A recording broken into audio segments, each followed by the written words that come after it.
안녕하십니까. 여의도 24시입니다. 여러분들 이번 시간에는 이 한동훈 전 대표가 석촌호수에서 했던 그 발언의 후반부에 나오는 이 김문수 후보, 국민의힘, 그 다음에 이 대한민국의 보수 지지층 또는 중도 지지층한테 지금 호소하는 그 내용을 놓고 얘기를 해보겠습니다. 상식적인 중도에 계신 분들이 그럼에도 불구하고 김문수를 찍는 거를 꺼려하고 있다. 왜 꺼려하느냐? 그 이유는 김문수를 찍으면 윤석열, 김건희 세상이 그대로 지속되는 거 아니냐 이렇게 오해하고 있기 때문이다. 그렇기 때문에 김문수 후보가 이번 선거에 앞서서 친윤 국회의원들을 확실하게 청산하겠다는 메시지와 액션을 보여주셔야 한다고 말씀드리는 겁니다. 제가 장담합니다. 그렇게 하면 우리가 5%, 10% 올라갑니다. 여러분들 저는 이 근거를 말씀드리려고 하는 겁니다. 물론 나중에 여러분들이 아마 비판 또는 지적하시겠지만 그거 완전히 뇌피셜 아니냐, 그거 완전히 희망사항 아니냐, 그거 완전히 희망회로 돌리는 거 아니냐 이렇게 하실 수 있겠지만 어쨌든지 간에 여론조사 결과를 비교해보면 한동훈 전 대표가 얘기한 이 수치가 여러분들 근거가 없는 게 아니다. 한동훈 전 대표가 김문수 후보 또는 국민의힘한테 이렇게 제시한 이 3대 요구안이라고 해야 될까? 3대 제안이라고 해야 될까? 3대 승리의 길이라고 해야 될까? 이런 것들이 한동훈 자신의 어떤 정략적인 판단에 의한, 한동훈 자신의 어떤 사리사욕에 의한, 한동훈 자신의 어떤 명분을 챙기기 위한, 한동훈 자신의 어떤 당권을 염두에 둔 그런 행동, 그런 언행이 아니다 그 말입니다. 그야말로 이게 승리의 길이다 라는 건 명확한데 이게 너무나도 늦었다. 여러분들 보시기 바랍니다. 28일부터는 이제 여론조사 공표가 금지됩니다. 그리고 또 사전투표 언제 합니까? 사전투표는 그 다음날부터 합니다. 5월 29일부터 5월 30일까지 사전투표가 이루어진다 그 말입니다. 대선 본투표 언제 합니까? 6월 3일날 하지 않습니까? 여러분들 근데 지금 여러분들이 이 영상을 보시는 날은 아마 5월 26일일 텐데 진짜 얼마 남지 않았습니다. 그야말로 늦었습니다. 정말 늦었습니다. 그럼에도 지금이라도 이 김문수 후보가 한동훈 전 대표의 이런 3대 제안을 받아들인다. 또는 그중에 정말로 명확한 입장 표명을 한다고 할 경우에는 달라질 수 있습니다. 여러분들 정말로 이 선거판이 요동칠 수 있습니다. 한동훈 전 대표 발언 계속 읽어보도록 하겠습니다. 한쪽으로는 이재명의 무능함을 폭파하고 다른 한쪽으로는 우리가 지금 친윤 국회를 청산할 것이라는 다짐을 여러분께 보여주면 우리가 이깁니다. 이기는 길로 갑시다 라고 하고 있습니다. 여러분들 이제 본격적으로 제가 준비한 내용을 여러분들하고 같이 한번 살펴보도록 하겠습니다. 이렇습니다. 여러분들 한동훈 전 대표의 3대 제안 과연 그 효과는 어떨 것인가? 이 KBS가 의뢰해서 한국 리서치가 실시한 여론조사 결과가 있습니다. 표본 수는 3,000명입니다. 무선 전화 면접, 표본 수, 이 신뢰도, 응답률 이런 것들을 봤을 때 다른 여론조사보다 상대적으로 신뢰할 만하다라는 평가를 내릴 수 있기 때문에 이 여론조사 결과를 놓고 한번 비교를 해보도록 하겠습니다. 여러분들 윤석열의 탄핵이 인용돼서 윤석열이 파면됐습니다. 그 파면된 그 직후에 KBS가 의뢰해서 한국 리서치가 실시한 여론조사 결과 이때도 표본이 3,000명이었습니다. 이 여론조사 결과 그때 당시 대선 주자 지지율을 보면 이재명이 38%였습니다. 이재명이 38%. 그 다음에 그 밖에 완전 군소 주자도 안 되는 뭡니까 김동연 이런 사람들 있지 않습니까? 김동연, 김부겸 2%, 1%짜리들 요거 다 합치면 얼마였냐면 42% 나왔습니다. 42%. 그러니까 이재명이를 포함해서 더불어민주당 계열 또는 좌파 계열의 후보들의 총합이 여러분들 42%였습니다. 그럼 그때 당시 같은 여론조사에서 국민의힘 주자들의 지지율 총합은 얼마였냐? 한동훈 5, 홍준표 6, 김문수 13, 오세훈 4, 그리고 안철수 3, 유승민 2, 원희룡 1, 이런 식으로 나왔습니다. 그래서 지지율 총합은 34%입니다. 그럼 여러분들 여기에 안 낀 사람이 있지 않습니까? 바로 이준석입니다. 저 개신당의 이준석인데 이준석이가 3% 나왔습니다. 여러분들 이 수치를 좀 기억해 주시기 바랍니다. 그럼 지금은 어떻냐? 여러분들 불과 어저께였습니까? 어저께 공표된 여론조사. KBS가 의뢰하고 한국리서치가 전국 성인 남녀 3,000명을 대상으로 실시한 여론조사 결과입니다. 똑같습니다. 그 여론조사 결과를 보면 이재명이가 지지율이 49%, 김문수 지지율이 34%, 이준석 지지율이 8% 이렇게 나왔습니다. 여러분들 앞서서 제가 언급했던 수치 기억하십니까?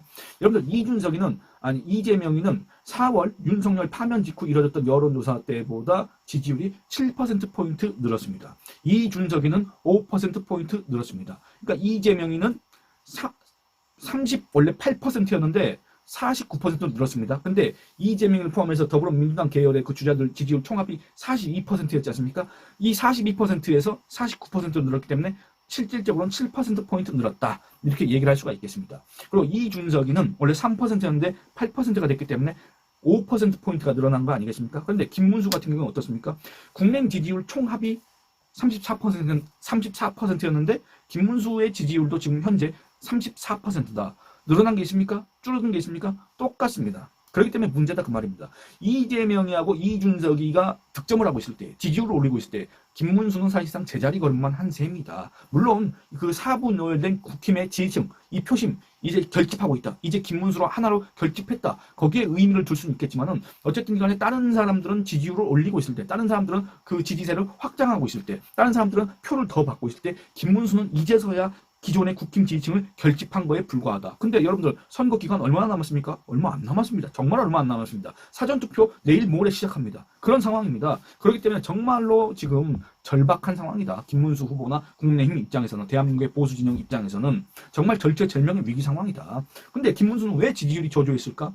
그건 여러분들이 더 잘 아시지 않습니까? 김문수한테 명분이 없기 때문이다. 그럼 뭔 명분이냐? 이번 대선의 원인이 뭡니까? 그 원인에 대한 입장은 무엇입니까? 김문수 후보가 거기에 대해서 명확한 입장을 밝힌 바가 있습니까? 거기에 대해서 어떤 사과를 한 바가 있습니까? 뭐 어떤 게 잘못됐다고 이렇게 구체적으로 세세하게 우리 국민들 앞에 따지고 비판하고 사과하고 재발 방지를 약속하고 그 재발 방지에서 어떤 걸 하겠다고 이렇게 구체적으로 얘기한 바가 있습니까? 물론 이와 관련해서는 부분적으로 얘기한 거 있습니다. 그리고 그와 같은 취지에서 이해될 수 있는 정말 긍정적으로 평가했을 때 그런 취지겠거니 할 수도 있는, 추정할 수 있는 그런 취지의 그런 행보들은 한 바 있습니다만 그거 갖고는 여러분들 안 된다 그 말입니다. 그 정도의 메시지는 기존의 국내인 지지층한테만 효과가 있는 것이고 기존의 이 보수 진영한테만 효과가 있는 것이지 지지세를 확장할 수단, 유효한 전략 이게 될 수가 없다 그 말입니다. 보수 일부 표심과 중도층이 반색할 메시지를 내놓지 못했다. 시간만 허비했다. 단일화 호소인 모양새만 취하고 있었다. 여러분들 김문수 후보가 뭐 그동안의 어떤 공약, 정책 얘기한 거 있습니다만 김문수 후보가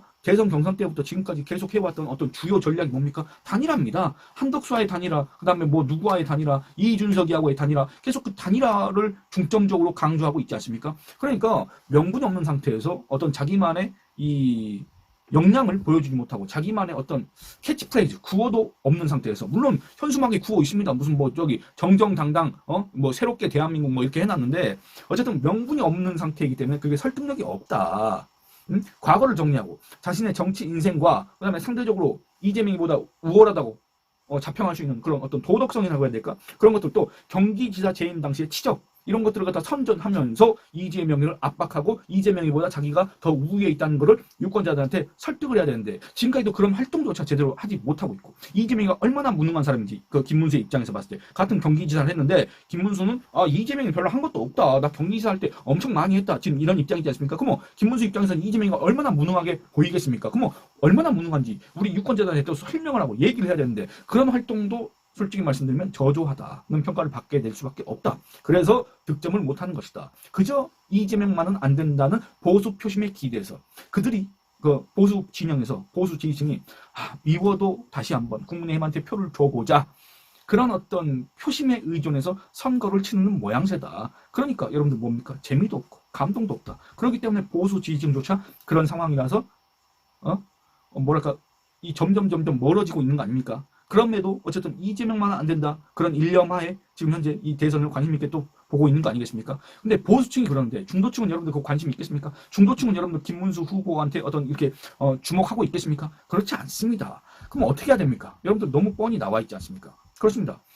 김문수 후보 여러분들 이 한동훈 전 대표가 얘기한 것처럼 어떻습니까? 윤석열과 절연해야 됩니다. 단절해야 됩니다. 윤석열과 단절하고 윤석열의 비상계엄에 대해서 정말 진솔한 사과를 해야 됩니다. 그리고 윤석열에 대한 탄핵 여기에 대해서 인정을 해야 됩니다. 헌재 결정의 정당성을 인정해야 된다 그 말입니다. 근데 얼마 전에 김문수 물론 거기에 대해서 또 사과를 했습니다만 그 정도 가지고는 안 된다. 정말 대대적이고 정말 총체적이고 정말 종합적인 비판과 사과가 있어야 된다.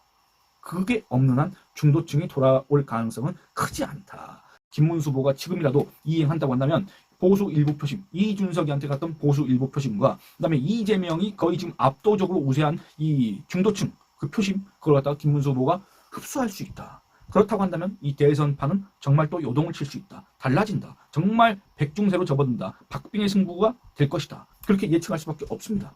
그 상황에서 김문수 후보는 그동안의 어떤 극우적 언사, 극우적 언행, 극우 행복, 또 윤석열 옹호 행복 이런 거에서 벗어나서 그걸 갖다가 반성하고 정말로 자기가 경기지사 때 있었던 그런 업적들, 치적들 그리고 자기가 얼마나 이 민생과 밀접한 사람인가, 자기가 얼마나 이 대한민국 국민들의 삶 이걸 갖다가 관심을 갖고 있는 사람인가 그 짧은 기간에나마 보여준다고 한다면 여러분들 가능성은 아예 없지 않다. 이런 말씀을 드리고 싶습니다. 거기에 덧붙여서 이 여론조사 결과를 근거로 대보겠습니다. 한동훈 전 대표가 5%, 10% 올라갈 수 있다. 그럼 어떻게 됩니까? 여러분들 이재명이하고 승부 장담할 수가 없습니다. 이재명의 당선, 여러분들 어대명 그런 얘기는 있을 수가 없다 그 말입니다. 여러분들 이 여론조사 결과를 살펴보겠습니다. KBS가 의뢰하고 한국리서치가 전국 성인 남녀 3,000명을 대상으로 윤석열 파면 직후에 그리고 또 최근 요 바로 직전에 이 공표한 여론조사 결과 두 개를 놓고 비교를 해보겠습니다. 한동훈 전 대표가 얘기한 5%, 10% 상승의 근거는 과연 무엇인가? 바로 이것입니다. 여러분들 이 중도 표심이 이재명한테 지금 완전히 쏠려 있습니다. 윤석열 파면 직후에 실시했던 여론조사 결과 보면 그때 당시에 중도의 지지율 이재명은 39%밖에 안 나왔습니다. 근데 지금 얼마냐면 56%입니다. 그리고 보수 일부 표심이 이 국내외에서 이준석 쪽으로 넘어갔습니다. 그래서 이 윤석열 파면 직후에 실시했던 여론조사 결과에 따르면 그때 당시에 보수 진영에서의 이준석 지지율은 3%밖에 되지 않았는데 지금은 10%가 나온다 그 말입니다. 그러면 이 사람들이 왜 중도층은 이재명으로 이 보수 일부 표심은 이준석으로 넘어갔겠습니까? 바로 이 윤석열 계엄의 위헌 위법성을 인정하지 않고 윤석열 탄핵의 정당성을 인정하지 않고 윤석열을 옹호하고 끝까지 윤 어게인을 외치고 윤석열과 함께 하겠다는 그런 입장을 보였기 때문에 거기에 실망하고 거기에 분노한 사람들이 옮겨갔다. 이재명한테 중도층이 넘어갔고 보수 일부 표심 어차피 그런 포지션이지 않습니까? 보수 일부 표심이 이준석이한테 넘어갔다. 그러면 이 사람들을 회복해야 되지 않습니까? 회복할 수 있습니다. 왜냐? 원래 이 사람들은 이재명 지지자도 아니었고 이준석 지지자도 아니었습니다. 불과 한 달 반 전까지만 해도 이 사람들은 이재명 지지 안 했고 이준석 지지 안 했다 그 말입니다. 김문수 후보가 그리고 국민의힘이 지금이라도 많이 늦었지만 많이 지탄이지만 과연 그 효과가 정말 제가 지금 얘기하는 것처럼 100% 발휘된다고 장담할 수는 없지만 어쨌든 지금이라도 이 한동훈 전 대표가 제시한 그 3대 제안 이런 것들을 이행할 수 있다고 한다면 분위기는 달라질 수밖에 없습니다. 그럼 과연 어떻게 될 것이냐.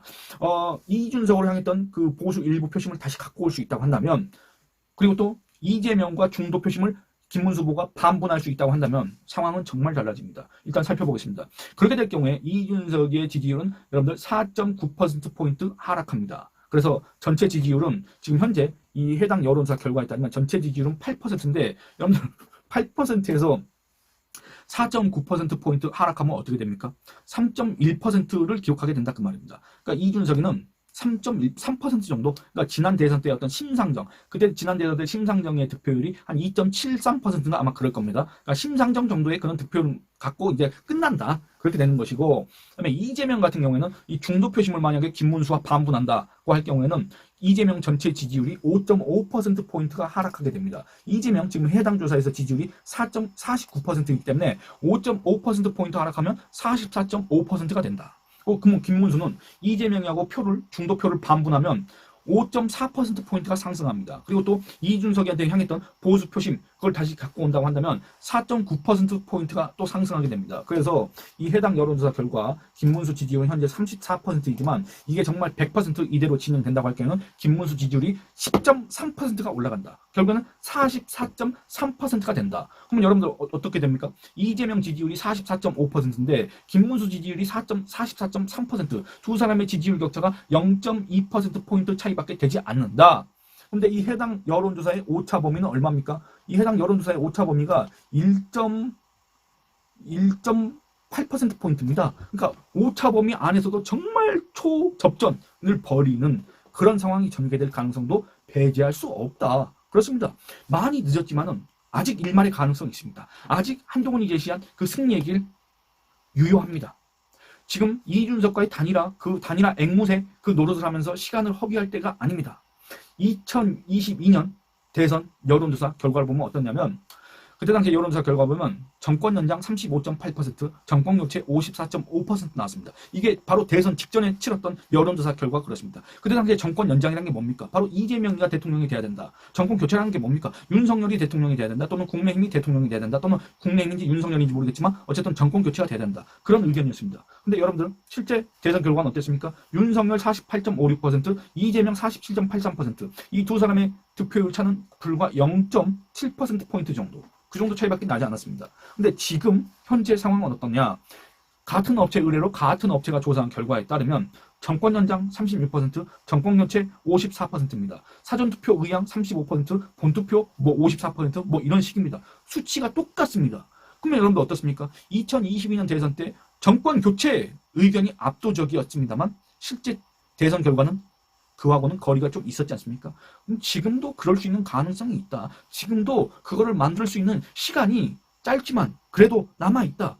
그리고 김문수 후보가 어떻게 하느냐에 따라서 김문수 후보가 결심에 의해서 얼마든지 상황은 달라질 수가 있다. 근데 왜 이거를 갖다가 계속 이렇게 외면하고 경시하고 모른 채 하고 있는지 모르겠다. 그거를 김문수 후보가 잘 알아야 된다는 조언을 하고 싶습니다.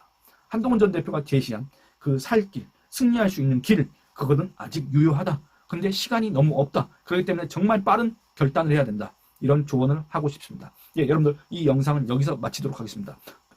여론조사 수치 이런 거를 자꾸 언급하다 보니까 좀 복잡하시긴 하겠지만 만약에 복잡하신다고 느낀다면 한 번 더 들어주시길 바랍니다. 여러분들 좋아요 많이 눌러주시고 의견 많이 남겨주시고 영상 시청과 채널 구독을 권유해 주시길 부탁드리겠습니다. 감사합니다.